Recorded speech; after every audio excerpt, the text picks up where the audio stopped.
Well, Sacramento police say evidence now shows gang violence was at the center of that K Street shooting on Sunday. So why do people get involved in gangs in the first place? ABC 10's Candace Red is live in the newsroom tonight with that part of our team coverage. So what's the deal, Candace? Good evening. What have you learned? Well, Chris, good evening to you. And for our viewers tuning in, I want you to think about this. Some people are pulled or pushed into a gang. Others, well, they just have no other option. And an organization in Del Paso Heights is working to change the narrative. So I got into doing what they did. When I say they, I'm talking about the gang. Aaron Cardoza is a former gang member from Del Paso Heights. I got into that because I didn't want to be labeled as a foster kid or somebody other than what they were, right? And so the streets grabbed me. It kind of like pulled me in. At 17, I was shot in the head trying to be somebody I wasn't. I did a big crime, a big shooting. Then I went to prison, right? That was my world. Sam Dinkins Sr. is from Del Paso Heights too and says he joined a gang as a child because of the environment. So I modeled what I knew, what I seen, what was in front of me, what was around me. So I led a life of crime.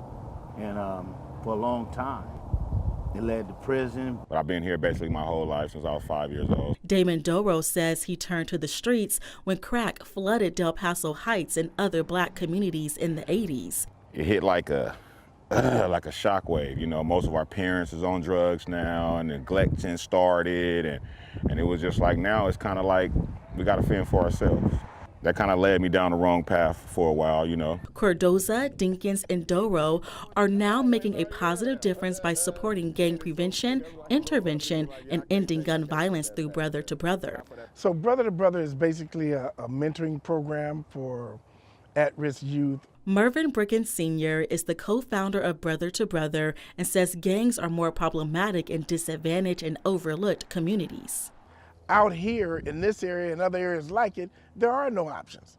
This neighborhood looks the same today as it did 50 years ago. You don't see anything that tells the community, we care about you.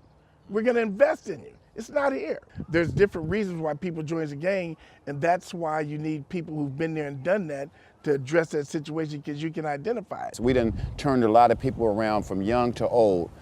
Just staying consistent. It's helping me in a new direction, define respect, loyalty, love, family, a brotherhood, responsibilities, and a foundation. The job is never done, though. You know what I mean? No matter how much we do, it's still more to do tomorrow.